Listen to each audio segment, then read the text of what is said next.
Hey everyone, welcome to this week's Dennis Kirk Tech Tip. Today, we're going to talk about replacing your seat cover. This tip applies to all motorcycles because all motorcycles have a seat, right? So in this particular instance, we're going to replace the purple seat cover from a 2024 Yamaha YZ 250F 50th anniversary edition. The edition bike comes white plastic, purple seat cover, purple and orange graphics. Now, our guy Chase Curtis on staff was like enamored with that look.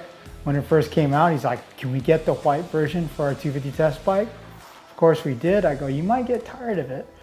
Let me tell you, like within a month, he's like, dude, we got to make the bike blue and black seat cover. So that being said, we're going to take this purple cover off of this seat, replace it with a Guts traction cover, and yeah, make the bike look like a normal Yamaha. So the parts needed for this job are some sort of trash can. I'm going to use a 5-gallon bucket, a new seat cover, obviously. I like to use wire cutters, but you could also use needle nose pliers, flathead screwdriver to get the staples up, obviously staples. I like to use 1/4 inch.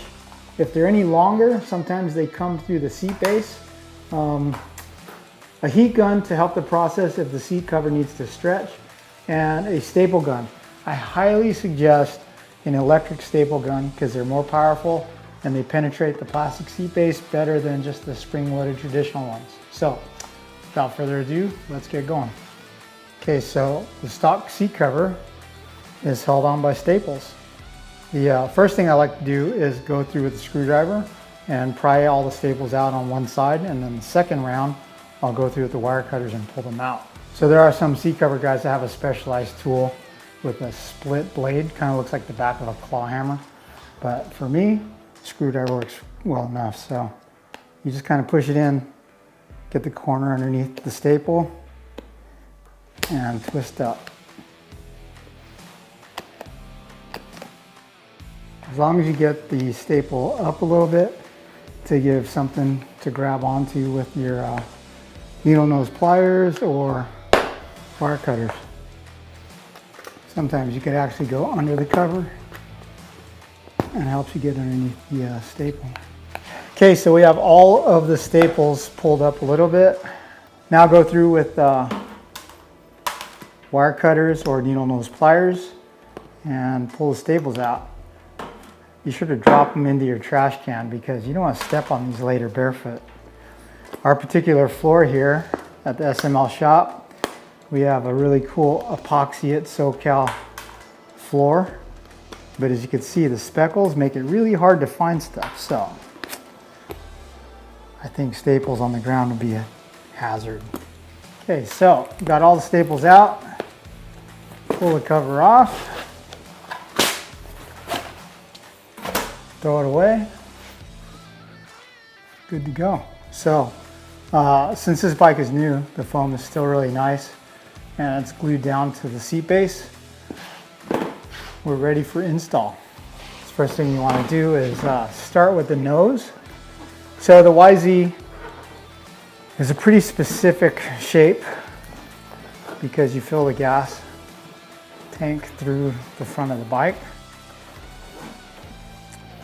So Guts does a good job of sewing it up so that it fits nicely. Get it there. Flip the back of the cover over. So just getting a feel for it. Seat feels like it's made pretty accurately. I don't know how much stretching is going to be required. So I would say if it was super cold or if your seat cover that you buy is real stiff, you could either leave it in the sun or you could heat it up a little bit with the heat gun. I think in this instance, we're going to be good to go. So you want to start with the nose and the tail. So you want to get those set up first. So we're going to start by anchoring the front of the seat. So I'm going to push down and you're ready for the power of the electric.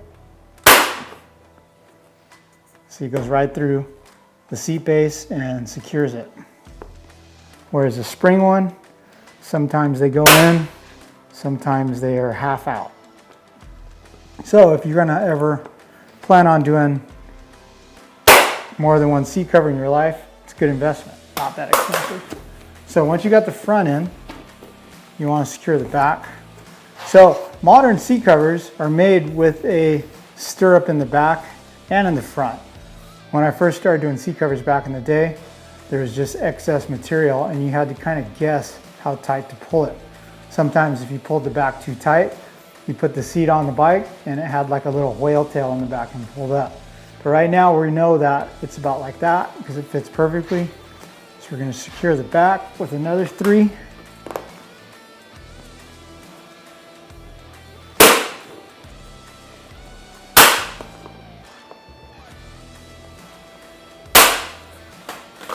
So once the front's secured, once the back is secured, you want to push it down and see, make sure there's not too much tension. Because like I said, if you did too tight, when you got the bike done, you'd have this little whale tail like a Fast and Furious drift car. So the first thing you're going to do is pull the sides down and we're going to go to the lowest point.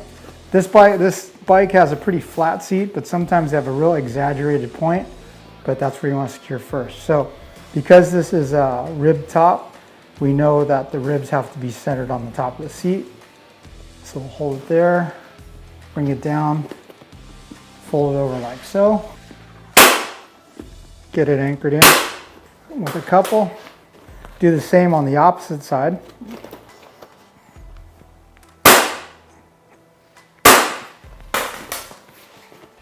Check the fitment. So you can see how there's a little bit of wrinkling going on. That will be pulled out as you work your way around the rest of the seat. So I like to go from this point forward first.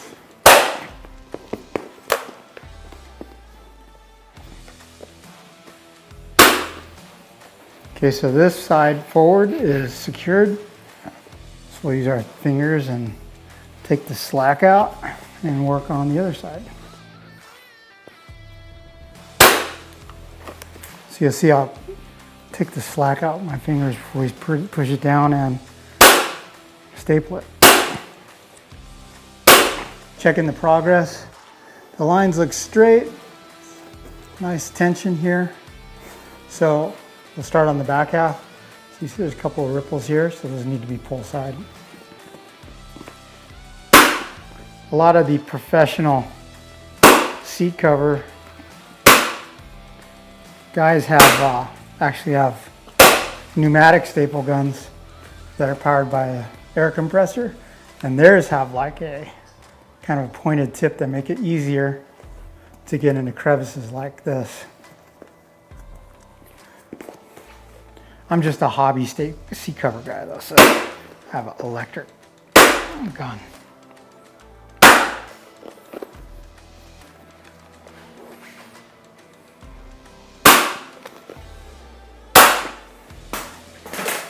Ready for the moment of truth. Looks pretty good. So now that we know it looks all right, if it was really off or something, if the seams were crooked, you'd go through the same steps, pull the staples out and readjust. But now that we know it's good, we'll go in and kind of fill in the blanks with these staples so that's nice and secure.